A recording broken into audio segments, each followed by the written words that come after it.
Verán, muchos actores piensan que eso de actuar es como un juego de niños. Y quizá tengan razón.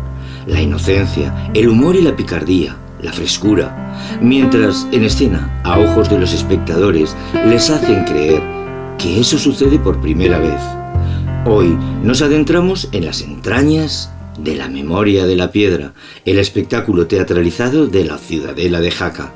Pero mejor, les invito a que vean y escuchen.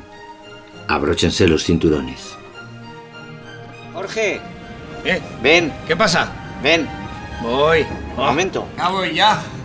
¿Qué quieres ahora con el frío que hace? Uf, qué barbaridad.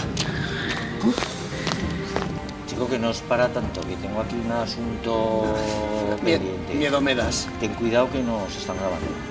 Ten cuidado con lo que dices. ¿Qué pasa? ¿Qué pasa? ¿De qué va esto? Bueno, pues esto, ¿sabes lo que tengo aquí? Acompáñame.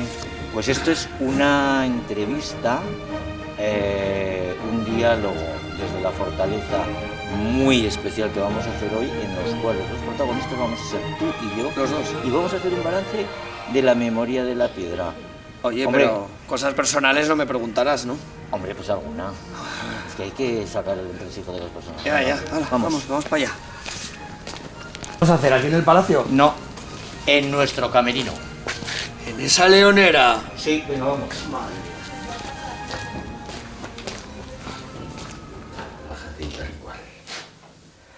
Pues fíjate que a mí se me hace súper extraño estar ahora en esta habitación, porque es una de las habitaciones que es el disco duro de La Memoria de la Piedra, porque aquí está nuestro camerino. No vamos a decir dónde está ubicado, No, que si no se llenará de gente. pero estamos dentro de la Ciudadela y además pues rodeados pues por todos esos trajes que nos ayudan a dar vida a los personajes de La Memoria de la Piedra. Nuestros juguetes, ¿verdad? Qué envidioso eres. Tú ves esto que yo llevo a carpeta, tú también. A ver, pues que uno ya la cabeza la tiene un poco mala. Yo hago siempre el secreto, ¿no?, de todas las entrevistas, es que antes de mirar el guión, pues ya la primera digo, me voy a acordar de la primera pregunta.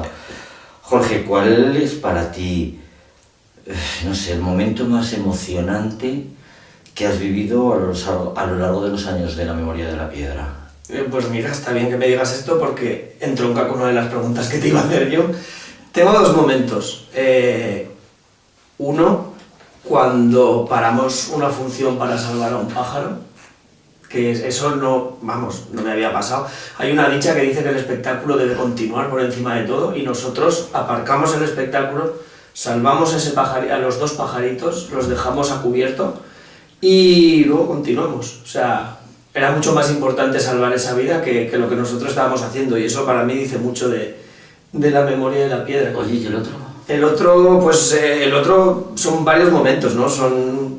Tienen nombres propios, Gael, Irene, Paula, todos los críos que vienen. Además es horrible porque vienen de año en año y tú a muchos los recuerdas, pero otros han crecido tanto que no te acuerdas de ellos y es como, que eres tú el mocoso del año pasado y todo lo que viven, ¿no? ¿Y cómo van creciendo? Pues mira, yo tengo dos momentos emocionantes.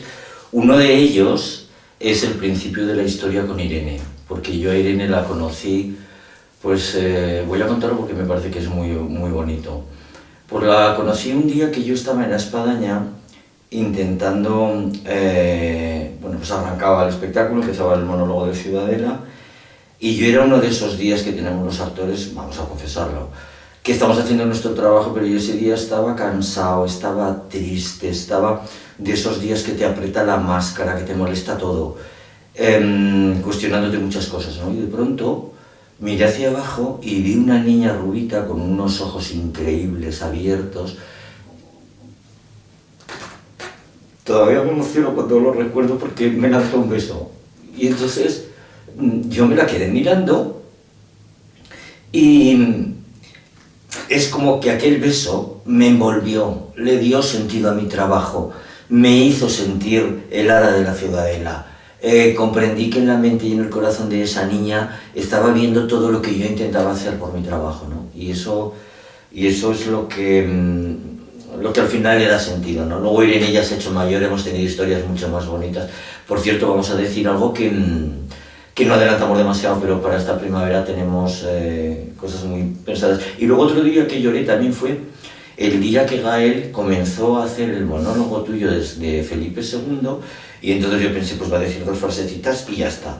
Y de pronto nos soltó de encadena todo el monólogo que todas las tardes, cuando nos asomamos a la ventana, esto no lo saben ellos, pero estamos mirando, mire, ya está ahí Gael con el abuelo o con su padre, y eso son cosas que nos emocionan. Y además dice el monólogo, yo creo que sin ser capaz de entenderlo, porque cuando dice el Juris Juxoris, el que sabe qué está diciendo y te lo dice, concentradísimo, es genial ese crío. Oye, vamos a hablar ahora de...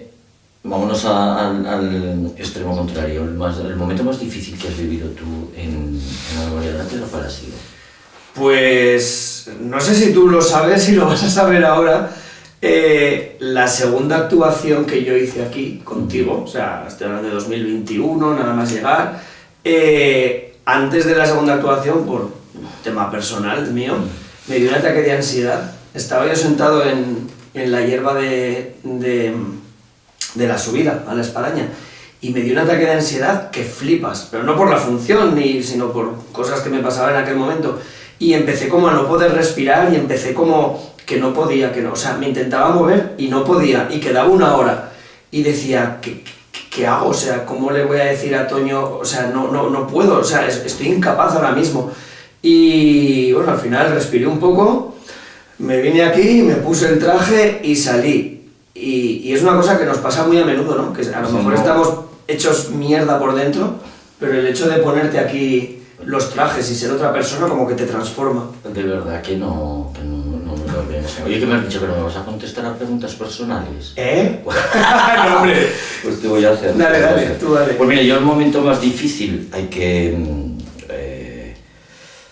buscar, y busco el momento difícil, pues el más difícil. Y voy a intentar hacerlo, y además no voy a llorar contándolo. Pero fue en septiembre de 2019, porque teníamos un pase especial, porque mi madre se había muerto una semana antes, mi madre, que yo la había estado cuidando por muchos años, y entonces, fíjate, a los 2 días de fallecer tuvimos que hacer 1 hora del Camino de Santiago. Pero, claro, ya llevábamos no sé cuántas, pues desde el año 2013-2014, imagínate si en el 2019 llevábamos ya funciones. Pero yo me acuerdo que aquel día salí a hacer la función, que la gente no se lo puede imaginar, pero es verdad, porque es un rato como que te distraes de tu tristeza, ¿no? Pero fue me acordaré toda la vida cuando acabé aquella función y llegué a mi casa y todavía no me había dado tiempo de retirar su sillita de ruedas, la revista que estaba leyendo, las gafas, su ropa, la toquilla. Y entonces era como pensar, ya no está y ya no estará nunca. Y entonces ese día recuerdo que hacer la función para mí fue complicado, claro que fue complicado. Oye, cuéntame los primeros recuerdos de tu vida.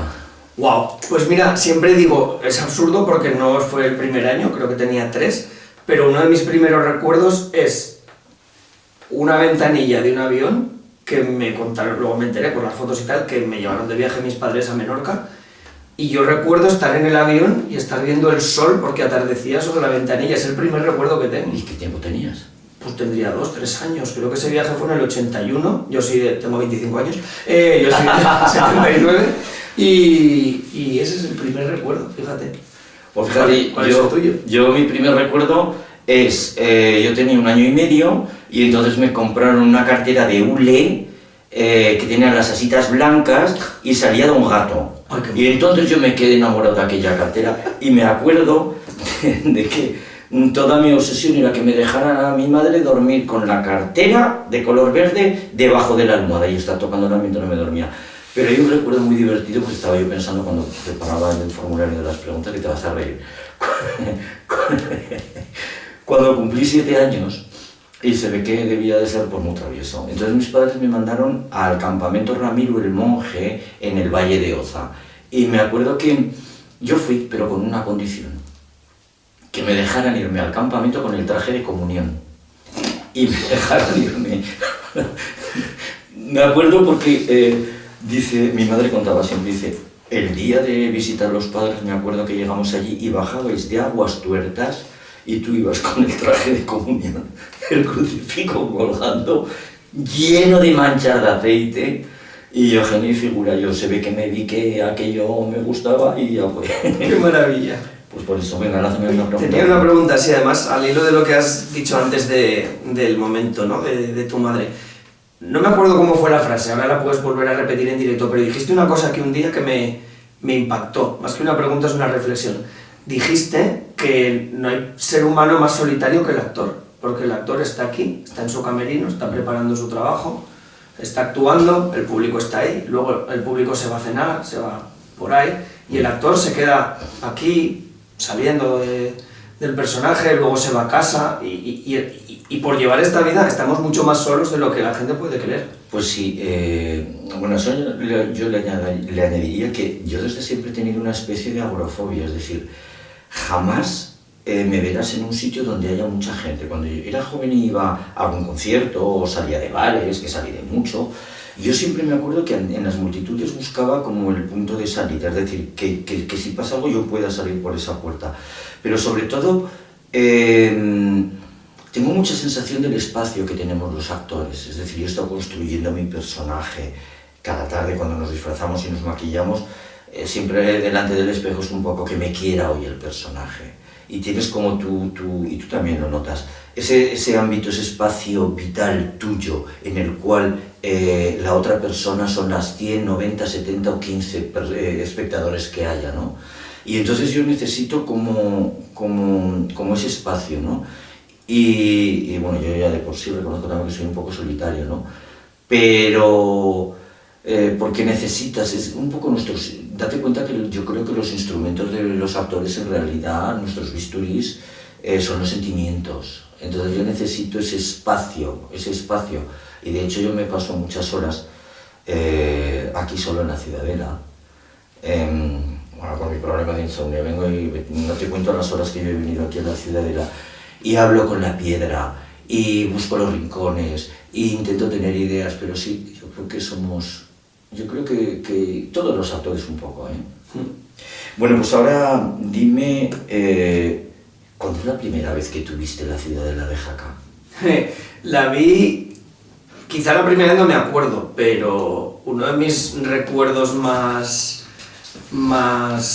contundentes, voy a taparme la cara para que no me identifiquen, es un botellón con amigos que hicimos en los fosos de la Ciudadela. Yo tenía 18 años y vinimos aquí de botellón. ¿Has tenido 18 años? He tenido 18 años, hace mucho, y vinimos aquí de botellón. Y me acuerdo que nos quedamos a dormir con sacos de dormir ahí en el contrafoso, por favor, no me echéis, y que pasaron unos señores y nos vieron, y oímos como el señor le decía a su mujer: joder, nosotros ahorrando para comprarnos un apartamento en Jaca y estos tienen aquí un jardín. Y yo dije, oye, pues me gusta la idea de que esto sea mi jardín. Mira, al final, más o menos, pues ya he cumplido. Pues fíjate, yo mi primer recuerdo de la Ciudadela lo tengo nada más que abrir los ojos, porque yo nací en la Ciudadela, mi padre era militar y en aquel momento eran casas militares. Lo que sucede es que yo a lo largo de los años, en las muchas entrevistas que hago, todo el mundo y sobre todo los facetanos, pues estamos todos muy vinculados a la Ciudadela de Jaca. No es idílico, todo el mundo tiene un... Yo no, mi madre lo comentaba siempre, esto eran unas casas militares que no había calefacción, que esto no estaba enfocado para el turismo, que esto era un cuartel con la policía militar, con la farmacia, y se pasaba mucho frío, ¿sabes? Entonces pues yo ya desde muy pequeño, y además hay veces que miro rincones, por cierto, los monigotes aquellos que había vestidos con los trajes que hemos restaurado, entonces ya estaban. Qué miedo, ¿no? Encontrarte eso. Pues mira, al hilo de lo que dices, hay actuaciones que terminamos y me dan ganas de decir, lo que habéis visto tiene el triple de personalidad y de sabor, porque este señor ha nacido aquí dentro. O sea, yo, por ejemplo, nosotros como actores nos toca hacer un personaje de Shakespeare, Don Juan, Ofelia, perfecto. Pero yo envidio siempre mucho a los músicos, porque ellos son el creador y la creación. O sea, una canción, te estoy contando lo que me pasa por dentro. Y tú aquí tienes como la gran suerte de ser la Ciudadela y de poder contar lo que es tu casa, lo que es tu vida. Entiendo que por muchos papeles que hagas fuera de aquí, venir a hacer La memoria de la piedra es algo más siempre, ¿no? Pues mira, yo, y lo digo de corazón, si no, no lo diría, ¿no? Tengo un sentimiento de amor profundo a la Ciudadela, como parte de mi esencia, de mi raíz, de mi tronco. Y Y te lo digo, y es cierto, voy paseando muchas veces y es curioso porque hay una sensación en la cual me sucede mucho cuando voy avanzando por la avenida Primer Viernes de Mayo, pasamos la Torre de la Rubia y veo ya los fosos, las garitas, la portada, la espadaña a lo lejos, y siempre pienso, pero qué belleza, qué grandiosidad, y luego cuando entramos en la ciudadela, porque fíjate, esto es una reflexión que me parece importante, ¿no? Por aquí en 500 años, imagínate, se ha pasado gente. Yo, y tengo que reconocer que he conocido mucha gente que tienen como un sentimiento, no sé por qué, pero como de, oh, es que yo en la ciudadela hice, es que yo estuve, es que yo soy el que... Yo he pasado por estas piedras, estoy pasando por estas piedras, y hay algún día, que Dios quiera que sea dentro de mucho tiempo, que nos marcharemos, nos iremos, no sé por qué ni cuándo, pero me queda un poco la satisfacción de, la famosa frase de yo estuve allí, la de cosas que hice, conté su origen, hicimos reír a miles y miles de personas contándoles la historia. Y es como que cuando entro con el coche, siempre, te lo he comentado alguna vez, a lo mejor vienes estresado, vienes deprisa, hay funciones, etcétera, etcétera, yo tengo la sensación de que al entrar por el puente levadizo la ciudadela de pronto me abraza y ya tenemos nuestros espacios, nuestros escondites, nuestros rincones, y me parece que es muy, muy bonito. Venga, te toca. Al hilo de lo que... la ciudadela. Sí. Claro, bueno, yo no he nacido aquí, ¿no? Pero sí que es verdad que estaba haciendo cálculos. Yo voy a hacer este es mi 5.º año aquí, a un promedio de 60 funciones por año, son 300. O sea, creo que pocas veces alguien puede hacer 300 funciones de algo, ¿no? Entonces, para mí esto ya, pues eso, es como mucho más que un escenario, ¿no? Es un hogar, o sea, yo pienso de año en año, ¿no? Por todo lo que viví en el 21, en el 22, luego llegó la perra, luego llegó... O sea, como que muchas cosas que vas haciendo y dices, sí, es que esto es un hogar, más que un teatro es un hogar, es como enseñar tu casa. Y en las paredes que nos rodean hemos pasado muchas horas aquí entre estos trajes, entre todo lo que no se ve allí, ¿no? Que ha sido... fíjate, Jorge, me gustaría que hiciéramos hincapié en algo. Cuando comenzamos la Memoria de la Piedra hacíamos sesión doble. Yo posiblemente este año pasaré de las 600 funciones de la Memoria de la Piedra. Pero fíjate, hay algo que me gustaría saber qué piensas tú, ¿no? Porque la gente se queda con lo bonito, lo divertido, el éxito que se tiene, la afluencia de público, etcétera, etcétera. Pero también es duro hacer la Memoria de la Piedra, en mi opinión, porque cada día intentamos que sea como si fuera la primera vez, porque hay detrás muchísimos entresijos que la gente no ve, porque pasamos muchos nervios, porque está la parte del sonido, la parte de la máquina de humo, la parte de iluminación, el tiempo que está haciendo, cómo disponemos, y eso la gente, gracias a Dios, y así debe ser, no lo ve, pero me gustaría que la gente pensara que no es tan fácil. No lo es, y ya no solo lo que tenemos que decir, ¿no? Decir el texto, que igual es la parte más fácil. Es pensar un día, si llueve, cómo lo hacemos, es que la música entre, que el humo entre, que para eso está también pues Laura con los sonidos, es acompañar a la gente, que también pues eso, pasan cosas con el público, que hay que llevarles aquí, acompañarlos acá, está Rosa trayendo una silla para que se siente esta persona. Son muchas cosas. Oye, no dime qué momento de la función es el que más disfrutas. Pues disfruto mucho, fíjate, antes hablábamos de eso, disfruto mucho de la previa, porque en Mérida, cuando estuve en el Festival de Teatro Romano, ahí aprendí una cosa que hacían 2 actores consagradísimos, María Galeana y todos, que era abrazar las piedras. Antes de la función cogían una columna del templo romano y la abrazaban, como diciendo, aquí han actuado durante estos años tantas y tantas personas, tantos grandes actores, y ahora voy yo. Pues yo es algo que me he traído aquí, y cuando estás tú ahí metido a punto de salir, yo estoy atrás abrazando la piedra así, como y haciendo unos gritos raros que siempre nos asustan, porque sí. Está haciendo ejercicios de voz y pero es que eso, bueno, tú porque estás bastante mejor conservado que yo, pero bueno. Yo hasta los 40, hasta los 30 ahí, podía actuar sin calentar la voz, podía actuar sin preocuparme de nada. A partir de los 30 el cuerpo empieza a decir, ojo. Oye, y el momento, yo no sé si lo habrá, pero el momento que más, yo qué sé, o que más dificultad, o que más te cuesta. Pues me costaba y lo empecé a desviar el año pasado, te diste cuenta, además que Joaquín, nuestro antiguo coronel, lo dijo, me costaba mucho. Yo hago un personaje que es el capitán, que tal, la guerra, tal, vamos, tal. Y cada vez me cuesta más hablar de la guerra frivolizando y divirtiéndonos, ¿no? Porque, joder, tal y como está el mundo hoy, da un poco de vergüenza, ¿no? Incluso. Entonces como que lo fui desviando a hacer una reflexión de, joder, realmente las guerras sirven para algo y realmente la bandera que tenemos aquí, la bandera cuando la utilizas para hacer la guerra y para... Realmente deberíamos darle otro sentido, ¿no? Y bueno, al final, como me costaba, me lo he llevado por ahí, y ahora intentamos hacer siempre un discurso más de paz, más de respeto, de amor, y yo creo que la gente lo recibe bastante. Sí, sobre todo en esa parte de la obra en la cual dices que fue hecho para la guerra, para una guerra, y una guerra que gracias a Dios nunca llegó. Bueno, pues ¿tú cuál crees que es mi momento peor de la obra? ¿El tuyo? Pues mira, el peor es cuando tú has salido ya de la espadaña de hacer Felipe II y salgo yo a hacer Ciudadela.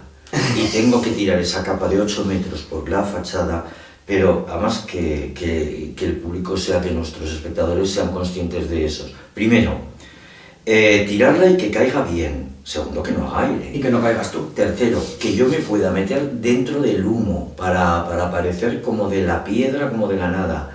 Y lo más complicado de todo es que encima yo no veo nada, eso la gente no lo sabe, pero yo llevo una máscara que lleva una telilla en los ojos y yo no veo más que luz.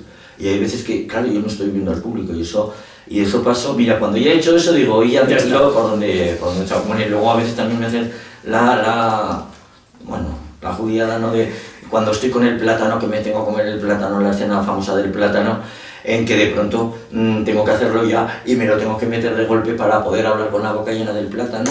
Y luego, bueno, también está el que más disfruto, cuando te pego. Ah, sí. También se ha incorporado este año. Hay que decir que cuántas cosas hemos ido incorporando pues, con la experiencia, con tantas y tantas funciones, viendo esto funciona aquí, esto lo ponemos, esto lo quitamos. Y entonces, antes de matarlo, pues un día le pegué y entonces vi que me gustaba y torció la cabeza y me quedó mirando, pero tío, ¿qué haces?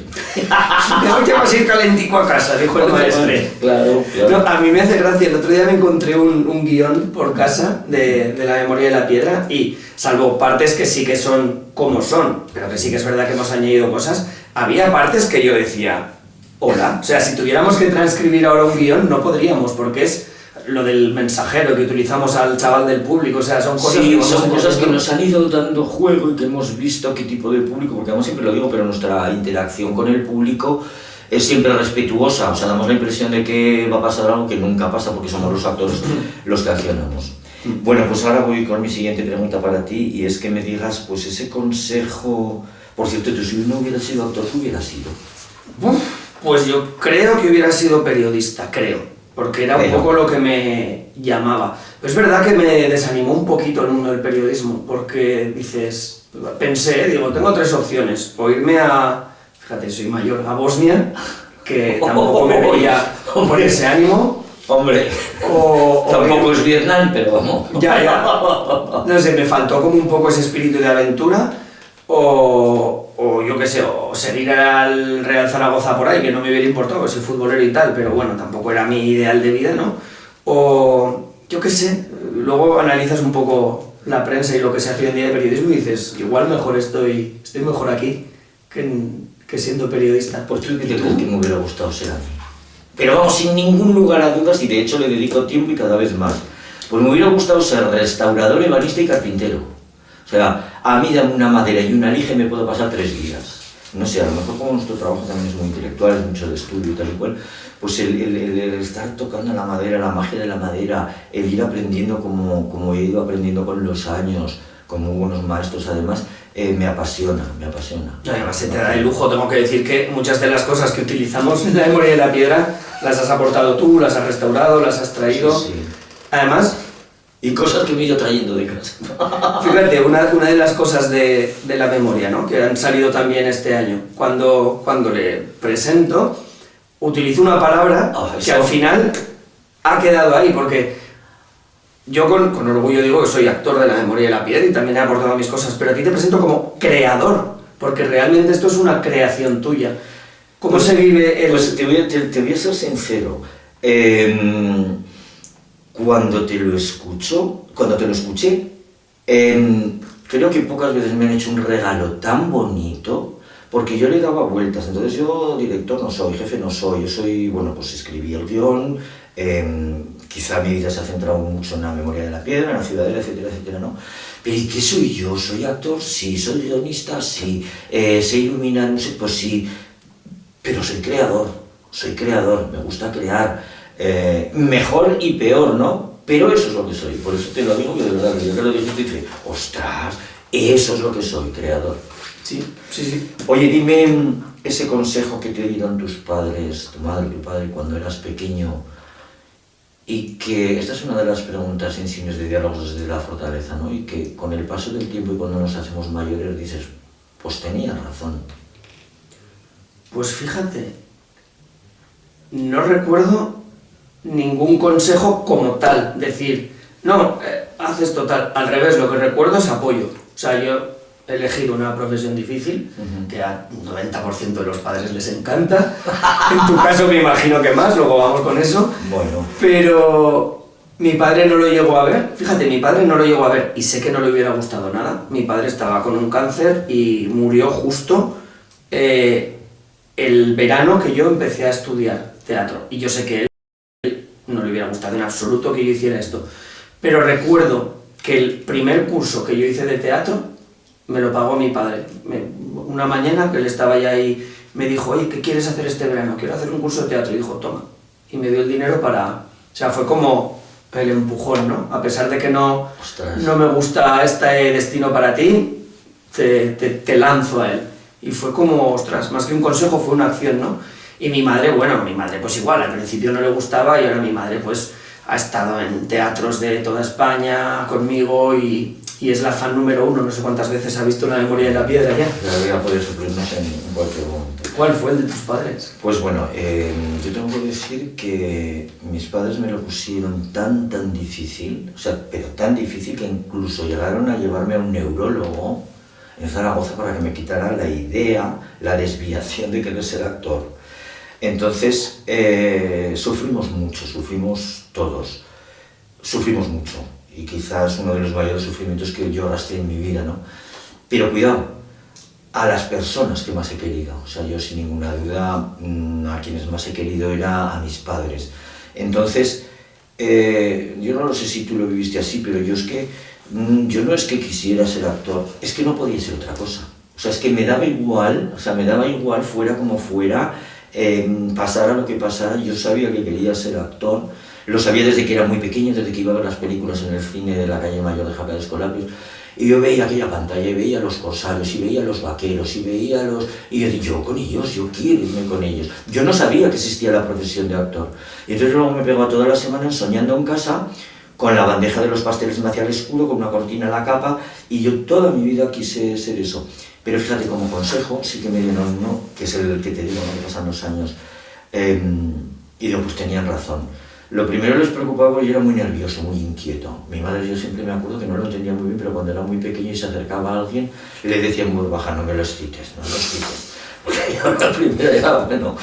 Y luego otro, que tuviera sentido de la medida, porque yo, y a día de hoy aún lo trabajo, no tengo término medio. Yo, o es higos, no, pero el término medio me gusta. Venga, lánzame otra. Sí, te iba a decir, de un chaval de Jaca, y además de una jaca militar, hecho con todo el respeto y cariño, porque además aquí estoy súper a gusto, de una jaca de los años 60, mitad de los 60. Una jaca, imagino, ultraconservadora, ultracatólica, y ese chaval sale al mundo, se va a Barcelona, ni siquiera a Zaragoza, a Barcelona, a dedicarse a la moda.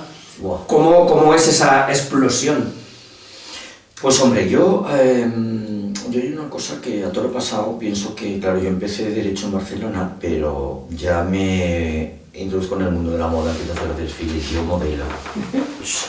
Ojalá, bueno.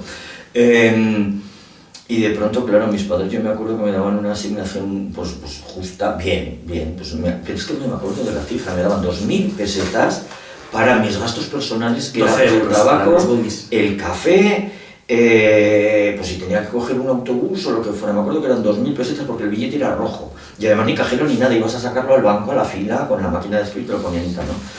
Entonces yo de pronto empiezo en el mundo de la moda y empiezo a cobrar, pues en aquel momento mucho dinero, o sea, mucho dinero sobre todo en temporada, porque cobraba así de pronto un niño de Jaca que no había salido jamás, había ido a Zaragoza Sepu a comprar, y aquello ya me acuerdo ir con mis padres en el coche por el Paseo de Independencia y ver el cartel de Tío Pepe, y yo pensaba que aquello era Manhattan. Y me vino muy grande porque no...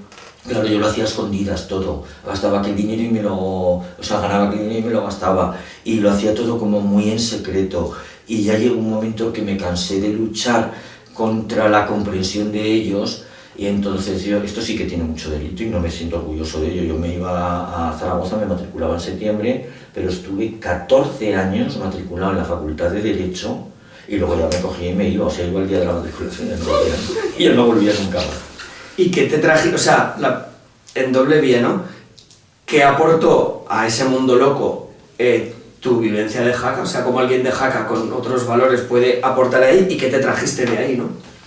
Pues mira, a mí me sorprendió todo. O sea, estamos hablando de que, pues yo tenía 18 años, de pronto estaba en Jaca y íbamos a un colegio, al seminario diocesano, donde estudiábamos el bachiller, y recuerdo perfectamente que el director, don Marino, al cual le tengo un gran cariño, pues no ibas a clase y llamaba.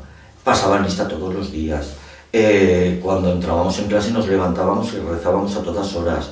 Era un control sobre nosotros enorme, y de pronto yo llego un día, me planto en la Facultad de Derecho de la Diagonal de Barcelona y veo que no pasan lista, que tengo dinero, que estoy en una ciudad, que... Entonces fue como, bueno, pues es que anchas Castilla, ¿no? A ver, dentro de unos límites, ¿no? Pero yo hay algo que sí que también lo he reflexionado con el paso de los años, ¿no?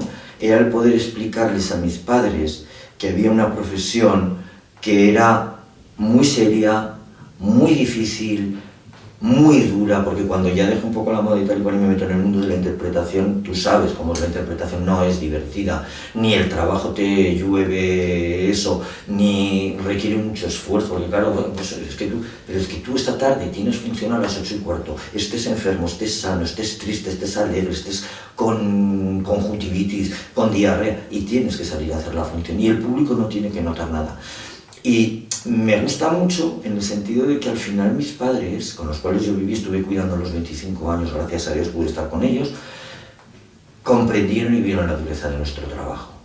Y el sufrimiento que de pronto no te sale nada y de pronto no te da tiempo ni para dormir. Lo comprendieron y a mí eso me gusta ese recuerdo. Bueno, pues ahora me toca a mí. A ver, ¿cuál es el personaje que has interpretado en tu vida en general que más te ha gratificado? Siempre cuento lo mismo al final, pero bueno, como aquí no lo he contado todavía, guay. Yo he tenido una relación de evolución con el personaje de don Juan Tenorio, porque hace unos años, cuando me divorcié, venga, vamos a hablar de cosas personales, caí en un punto de mi vida en el que tenía la autoestima por los suelos, no, o sea, en el metro de Jaca, en el metro de Jaca lo van a hacer. Y de repente me toca hacer Leonardo de Bodas de Sangre, y que era además el personaje maltratador, el personaje gallito con las mujeres, el personaje agresivo, y yo no podía hacerlo. Y la directora estaba en plan, joder, pero si este tío en el casting lo hizo súper bien y ahora no puede. Y bueno, pues estaban a punto de despedirme y tal, y de repente me dan un don Juan Tenorio. Joder, que es todo lo contrario, ¿no? Todo lo contrario, el seductor, la autoestima ahí arriba. Entonces empecé a prepararlo, y cuando ya terminaron las funciones me dice una compañera, buah, te tendrías que ver. Es que ahora mismo, vamos, te crees capaz de cualquier cosa. Y fue como, joder, qué bien. Pero luego, cuando ya pasé esa fase, empecé a analizar lo que simbolizaba Juan Tenorio y me di cuenta que es una aberración. Un tío que mata a todo el que se opone a sus propósitos, que engaña a las mujeres para... Y dije, pues igual hay que darle una vuelta a don Juan Tenorio también. Y empecé a escribir un espectáculo que es como una deconstrucción de don Juan Tenorio, que lo hago ahora con Olga, que de hecho tuvimos la suerte de hacerlo aquí, un 1 de noviembre que nos cayó la mundial de lluvia. Lo recuerdo. Y bueno, pues es un personaje que lo he cogido aquí, y es lo que decimos, ¿no? Los personajes te aportan, y lo hemos dejado aquí. A ver, parece muy bonito. Y es la evolución que ha tenido conmigo. Ostras. ¿El tuyo? Pues mira, el mío es un camarero que luego también ha crecido ese personaje porque lo he hecho en Zaragoza, en Huesca, pero es un personaje que nació aquí en Jaca y era el camarero Miguel. Lo hice un poco en homenaje a mi abuelo que se llamaba Miguel y en los años 30 tuvo un bar en Jaca. Este camarero trabaja en la obra El sueño de Miral, que es una obra que hicimos, que por cierto además el año que viene es el centenario de la creación de la Universidad de Jaca, que, bueno, la síntesis de la obra es que la llegada de la universidad cambió el destino de Jaca para siempre, ¿no? Entonces este personaje aparece a lo largo de la obra, pero al final se descubre que él es el espíritu de la universidad. Entonces hay una escena final en la cual aparece el personaje con un montón de cristales negros, de móviles, de tablets, de cables colgando. Y entonces el que viene de los años 30 se dirige al público y hace un monólogo en el cual diciendo que si todos esos aparatos, todas esas tecnologías son capaces de hacerlo casi todo, no habrá tenido sentido su vida, ni las tardes de lluvia golpeadas en los cristales de la sala del bar de la universidad, ni las visitas tan ilustres, ni la poesía, ni la historia, ni las sesiones de piano que tocaba allí doña Pilar Bayona, que era bueno, Pilar Bayona, una pianista tal. Y entonces cuando yo acabé, o sea, fue como que me fui retroalimentando, levanté la vista, porque además esto lo hicimos con Emilio Larruga, y había 100 personas llorando. Yo no lo había calculado, no era mi propósito. Y de pronto veo a 100 personas llorando, me doy la vuelta y veo a Emilio con la lágrima. Empecé yo a llorar y ahí no arrancábamos nadie. Y ese es uno de los más bonitos. Y te voy a añadir otra cosa, el que menos. El que odio a muerte. El maestro del campo Juan de Velasco, de La memoria de la piedra, que tengo que decir que me lo he intentado cargar todas las temporadas, ahora ya hace 2 o 3 que ya lo he dejado, porque, y me ha pasado con los directores del consorcio, me decían, no hombre, no, Toño, ese personaje, pues no lo puedo ni ver. Yo tampoco, que me pega. Pero hablando de eso, te iba a preguntar, porque es curioso, ¿no?, cómo evoluciona todo, y yo tengo la esperanza de que algún día los actores de teatro seremos como algo súper alternativo, ¿no? Que la gente sea como, ¡hola, qué guay! Hacen esto en persona, en vez de en una pantalla. Han empezado a llegar las pantallas, estás actuando y muchas veces ves a gente que no suelta el móvil. ¿Qué te parece? ¿Qué opinión te merece esto? Pues mira, yo tengo, además es que, y que si ya he confrontado, yo tengo una, no me acuerdo ahora del nombre, pero es una enfermedad. A ver, conmigo al cine no quiere venir nadie. Porque yo voy al cine, me siento, y como oiga el crepita de una bolsa de palomitas debajo, me levanto y monto un pollo. Pues o sea, y es como que las voces se me clavan. Y entonces, cuando tú ves, yo no sé si te acordarás, pero y gracias a Dios esa moda ha desaparecido, cuando estamos actuando y hay alguien con una pantalla de móvil todo el rato así grabándote, que no te está viendo, que no estabas sintiendo...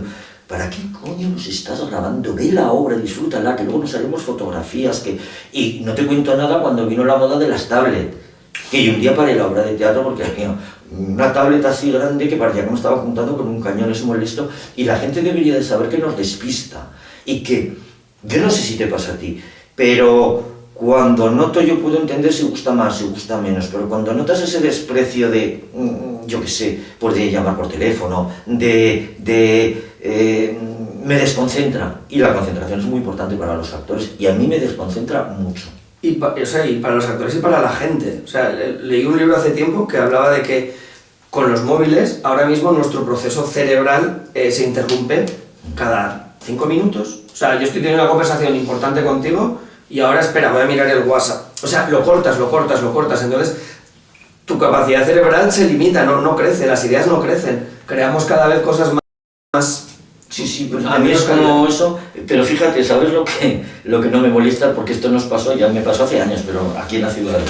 Pues estás en medio de la función teatral y comienza a sonar un móvil, esto pasa muchas veces, pero empieza a sonar un móvil y al final localizas de dónde viene el timbre, ¿no? Y es de una señora mayor, con una capaza que además se pone nerviosa. Y entonces se pone nerviosa y empieza a buscar en la capaza y empieza a buscar el móvil, pero allí, delante de ti, mientras tú estás actuando. Y no contenta con eso, lo encuentra finalmente, descuelga y dice, Trini, no puedo hablar ahora, que luego te llamo, que estoy en el teatro. Y cuelga. Entonces, Y de verdad te lo digo, que yo me acerqué y le dije, dile, pásame a Trini. Y entonces, pues esas cosas que pasan, ¿no? Que al final lo incorporas a la hora y todo el mundo se ríe. Porque yo creo que cuando tú al público lo haces cómplice, pues las cosas adquieren otro sentido. Sí, hace poco me acuerdo de una videollamada que nos pusimos ahí los dos también. Bueno, venga, hola. Y dentro de estas anécdotas, porque de la memoria de la piedra nos da para escribir un libro, pues una vez estábamos, eso pasó con Emilio Larruga, estábamos haciendo el burnout y de pronto bajó un dron, ese día había 140 personas, podía haber, bajó un dron y se paró enfrente de nosotros. Y entonces yo me quedé mirando y no se lo dije a nadie. ¿Sabes lo que hice? No se va a enterar nadie. Me di la vuelta y hice un calvo. Pues muy bien. Y todo el público tirado de risa por ahí. Pero además todo el equipo técnico y tal que había en ese momento, llamando a la policía y tal igual, porque es la Ciudadela, no deja de ser un recinto militar, y entonces lo habían colocado, que ahora ya hay una legislación y tal igual, pero bueno, es que las cosas que nos pasan actuando pueden ser... Aquí ha pasado de todo, sí. Puede ser tremenda. Oye, dime... es una pregunta que a mí me encanta. ¿Qué sientes cuando estás actuando? Wow, pues es... ¿Verdad? Realmente la mayoría de las veces no sientes nada, o sea, no eres consciente porque estás como en una energía que te está transportando, ¿no? Pero las veces que sí te paras a verte desde fuera, como dicen muchos directores que el buen actor tiene que verse desde fuera, es una mezcla entre placer, veracidad. Yo he llegado a pensar que mi vida es un poco el mito de Platón. O sea, que está muy bien la vida fuera del escenario, pero que cuando llegas ahí todo tiene como más luz, más color, te sientes eterno en el sentido de que todos tus achaques, tu dolor, lo que te preocupan desde llegar, hoy que me duele la rodilla, desaparece. Me duele la rodilla desde hace una semana y ayer de repente dije, coño, si no me duele, si estoy aquí, es una pasada. Lo hablamos muchas veces y es verdad, yo antes de actuar siempre tengo esos 2 minutos de decir, Dios mío, ¿pero qué hago aquí yo todavía? ¿Pero por qué me doy este mal? ¿Por qué tengo que pasar estos nervios? ¿Por qué? Y cuando salgo a actuar, tengo una pérdida del tiempo y del espacio. No sé cuánto tiempo he estado actuando, no lo sé. Y luego cuando ya ha caído el telón, cuando ya suena la canción de Alaska y despedimos al público en el Puente de Loaiza, digo, ¡hola, qué corto! Se hará, ¿sabes? Sí, Si tienes un subido, porque en definitiva somos química. Pero mira, yo actuando, cuando logro, que es la mayoría de las veces, ¿no?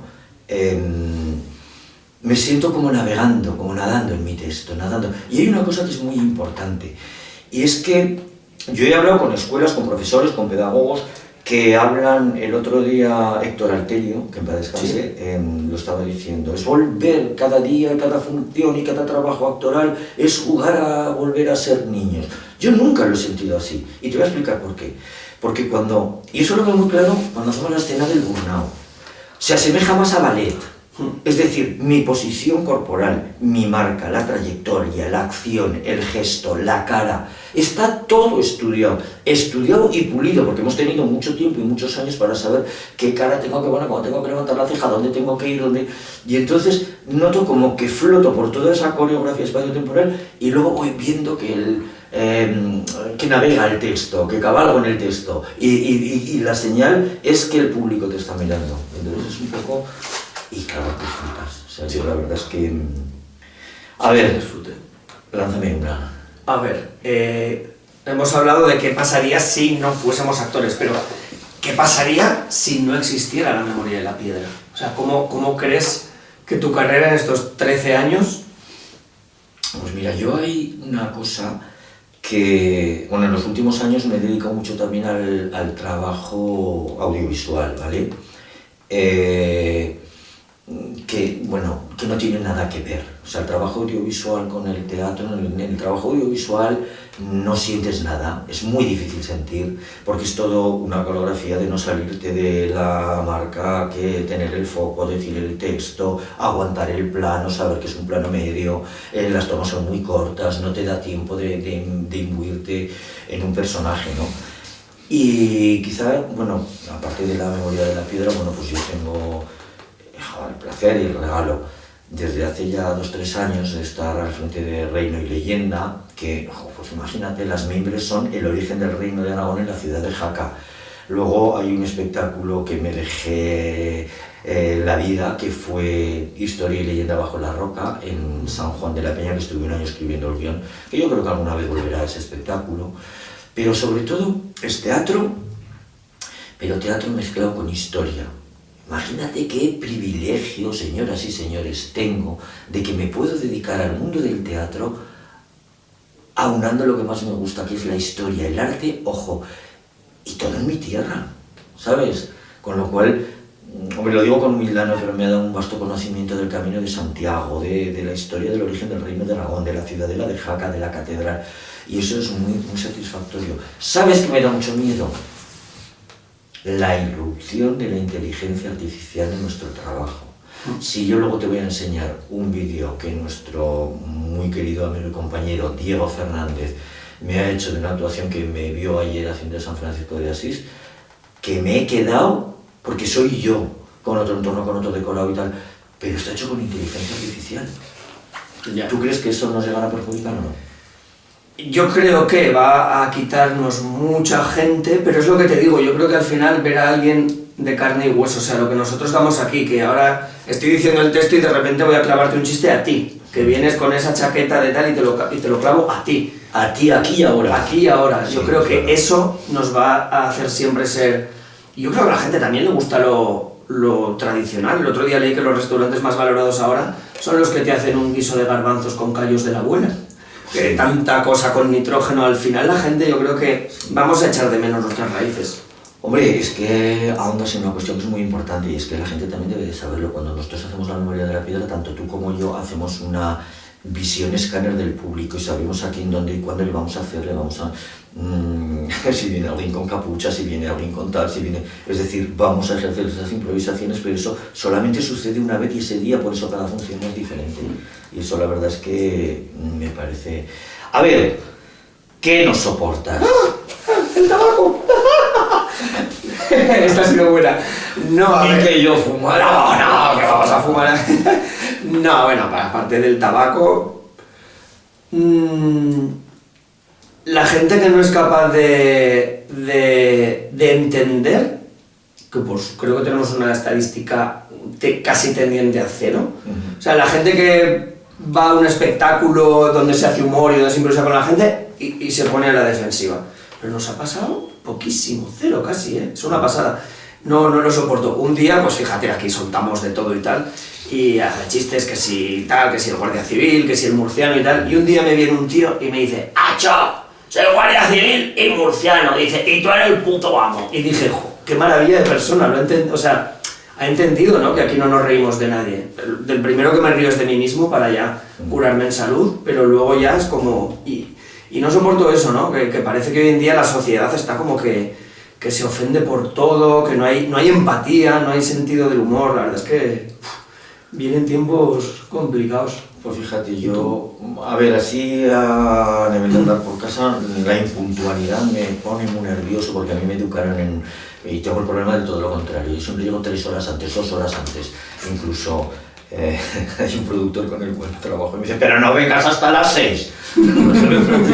Pero ¿sabes lo que pasa? Porque conforme me hago mayor y va pasando el tiempo, es que me gusta quiero llegar tranquilo, quiero hacer las cosas tranquilo. Y aparte es que es la ley de Murphy, si algún día he tenido un poco de prisa, ese día se ha presentado el problema, Sí. ¿no? Entonces es un poco, y eso es lo que quizá me solivianta un poco. Sí, suele pasar. Oye, ¿a quién admiras?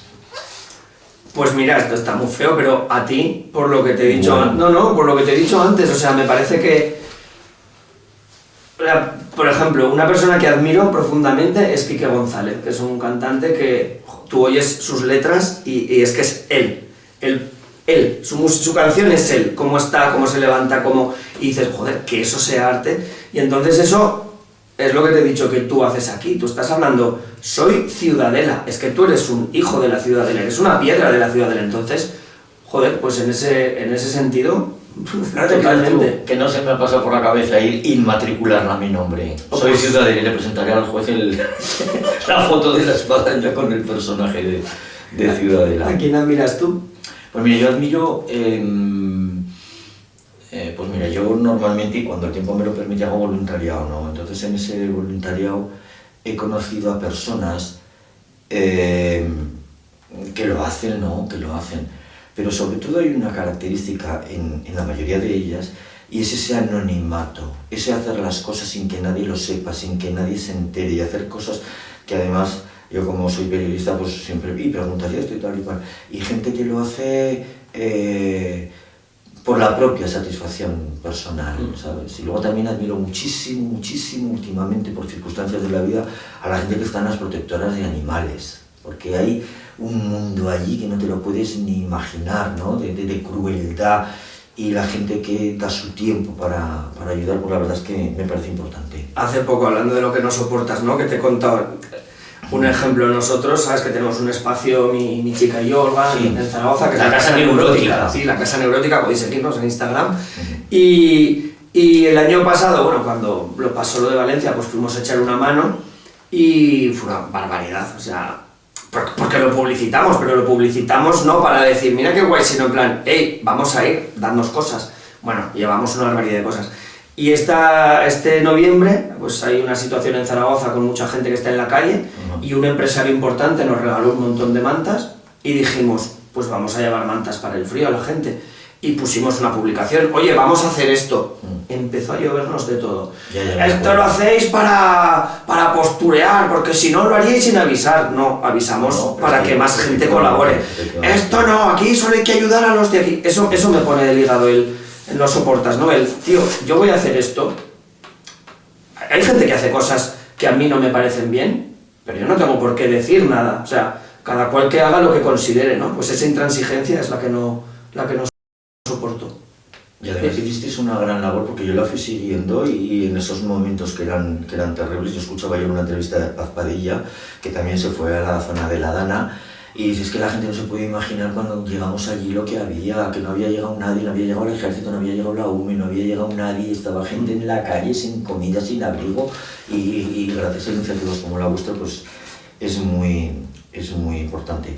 Oye, dime la sintonía de tu vida, ¿cuál es la canción?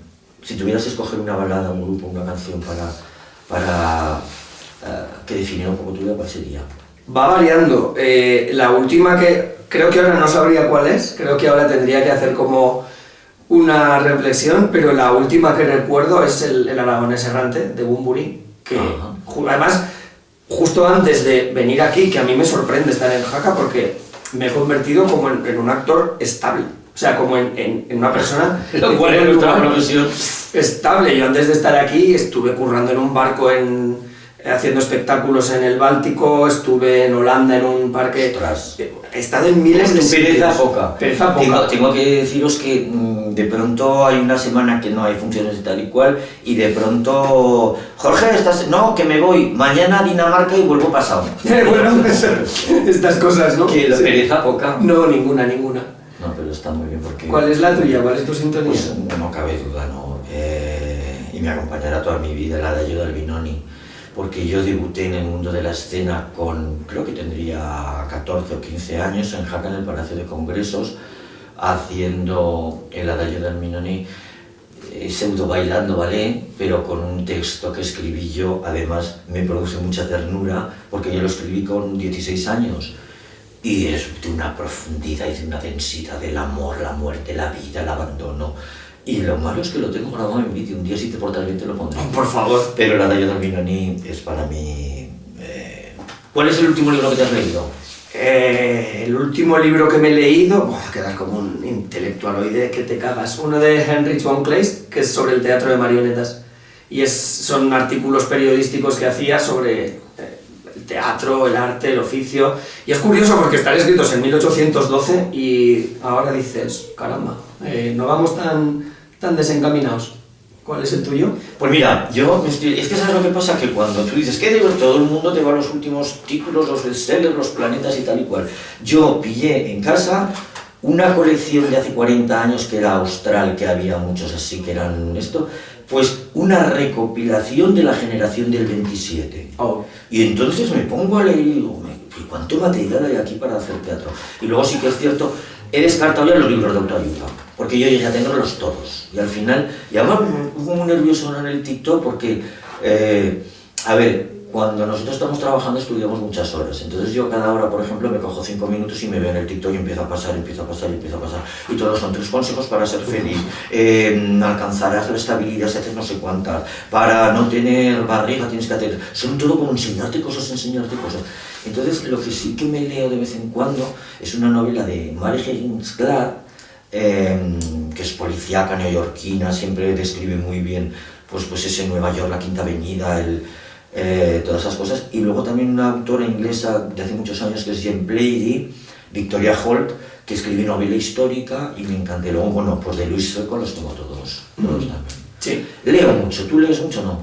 Pues me gustaría leer más, pero muchas veces tampoco me da tiempo. A ver, tengo la suerte de leer mucho porque cuando te llega algo, un personaje de teatro, yo no es guión, yo es, vale, ¿de qué va esta obra? Del barroco, vale, vamos a leer barroco. O sea, por ejemplo, haciendo de mí a un personaje que hemos compartido, de Goya, pues al final, siempre lo digo medio en broma, medio en serio, digo, me podría dedicar ahora en un museo a explicar cosas de Goya porque me leí todo lo que pude. Entonces, leo mucho por mi trabajo, pero luego, entre que estoy siempre viajando y moviéndome, que estoy viniendo para acá, me gustaría tener más tiempo para leer, que tengo una perra a la que pasear 2 horas al día, que es un terremoto. Eso sí. Pero bueno, sí me gustaría leer más. Pues mire, yo desde hace 3-4 años finalmente he caído en el ebook.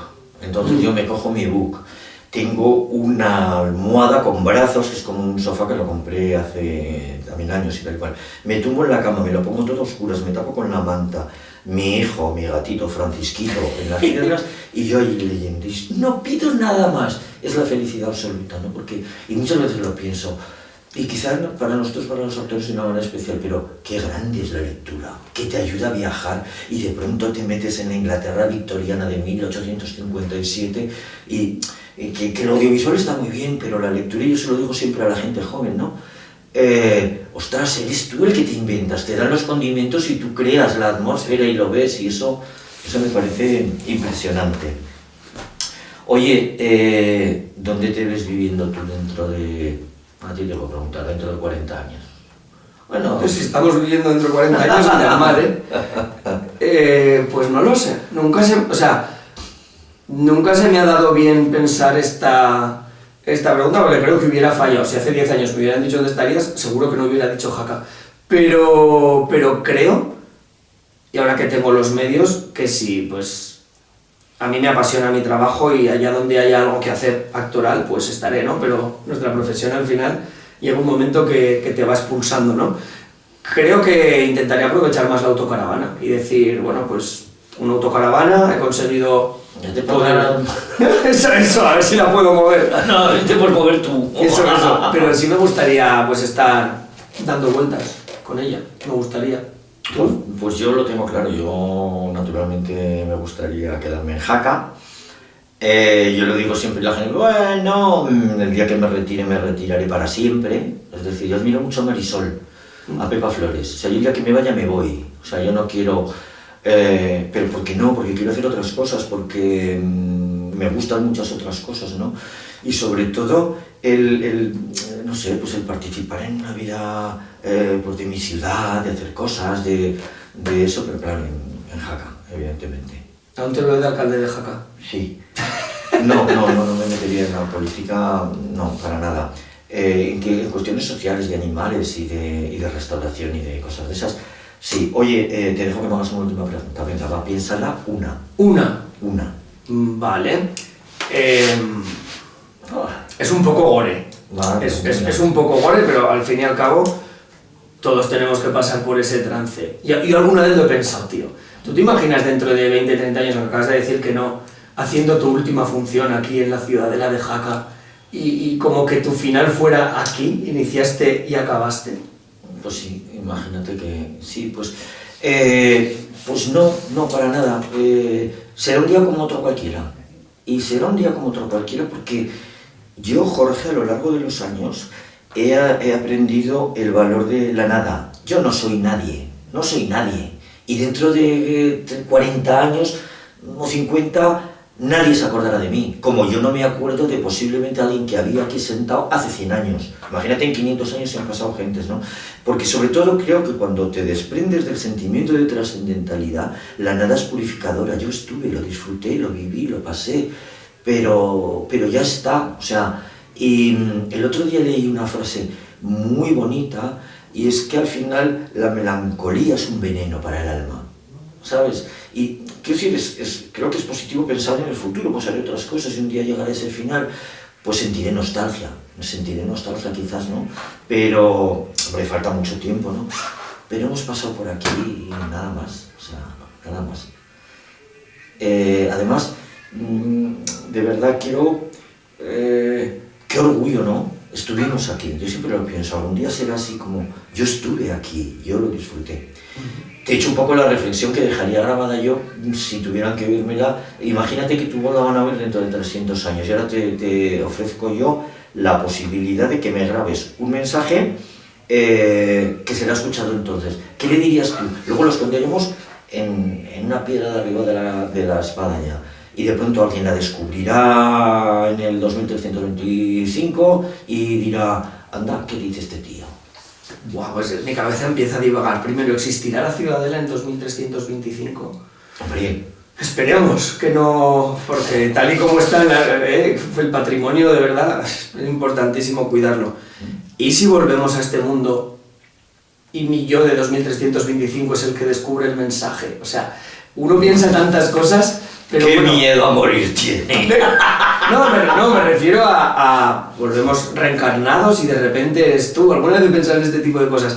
Pero ¿qué diría? Pues que yo creo que hemos tenido un privilegio, tanto tú como yo, que es hacer de la vida de los demás un momento más bonito, ¿no? Cuánta gente viene al final y nos dice, me habéis alegrado el día. Esta mujer que te contó que vino a una actuación nuestra y que había estado tratándose de cáncer y me duele todo de reírme hoy. Ese tipo de cosas, ¿no? Pues no sé, hemos tenido suerte, ¿no? Y si con el mundo tan convulso que tenemos nos fuéramos como dando estos pequeños cuidados, cada uno en su oficio, ¿no? Pues quizá mejoraríamos un poquito esto.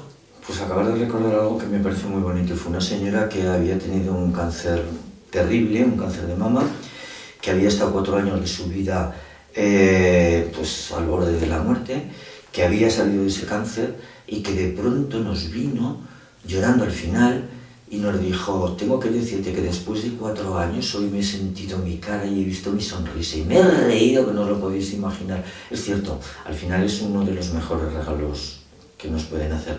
Bueno, pues Jorge, el año 2025. Vamos a deciros que hoy es 27 de diciembre del año de gracia de 2024. Y que nosotros... Hoy es 25. No. Sí, pues... Estamos en el 24. ¿En el 25? Estamos en el 25.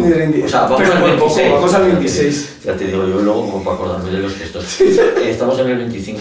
Bueno, pues que quiero compartir con todos vosotros que la memoria de la piedra pues está más viva que nunca, que ya estamos pensando ideas, trajes, tramas, vestuarios, y que lo vamos a afrontar. ¿Cómo lo vamos a afrontar? Buah, como los locos que somos, o sea, lo grande.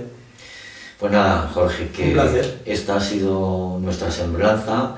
Gracias por prestarte, porque al principio yo digo, me va a volcar la cámara y se va a marchar. Pero que ha sido muy bonito, sobre todo pues por lo que yo digo siempre, que tú y yo envejeceremos, pero las imágenes de esta mañana aquí en un lugar indeterminado dentro de la Ciudadela quedarán para siempre. Gracias. Por la espadaña mismo. Muchas gracias, un placer. Aunque no lo crean, cada tarde, a la caída del sol, antes de que los personajes de la memoria de la piedra cobren vida, antes de que la espadaña, la plaza de armas o el patio de polvorines se llenen de público, el equipo de la memoria corremos de un lado a otro, conduciendo cables, poniendo el sonido, preparando las máquinas de humo, el atrezo y los decorados, pero sobre todo nuestro vestuario, el de la Ciudadela, que no piensen ustedes que es nada fácil de manejar, el del rey Felipe II. Los disparatados hermanos de esa última familia que hoy abandonará para siempre el viejo barrio del Burnau, para dar lugar a la construcción del Castillo de San Pedro, para evitar la invasión de los hugonotes, construido, en definitiva, para una guerra que, gracias a Dios, nunca llegó. Con sus planos aparecerá el mismísimo Tiburcio Spanocchi, que dicen que viene de Italia, que es uno de los mejores arquitectos del mundo, y que se ha inspirado en un tal Leonardo da Vinci. Cómo no, aparecerán el legendario capitán de los tercios para instruir al público en las técnicas del armamento del siglo XVI. Serán descubiertos por el fantasma del maestre de campo, don Juan de Velasco, que regresa 500 años después, pero no para dar miedo, no, sino para despertar una sonrisa en los espectadores, por sus ocurrencias, su ternura, picardía y por su humor. Nuestras chicas del alma, Laura y Rosa, conducirán al público, sortearán los imprevistos, manejarán el sonido y los efectos, mientras Jorge Andolz y un servidor desarrollaremos nuestras tramas, esa curiosa danza de arte, historia y teatro, mientras las paredes de piedra se impregnarán de risas, aplausos y afectos. La noche cerrada envuelve ya la magia de la ciudadela.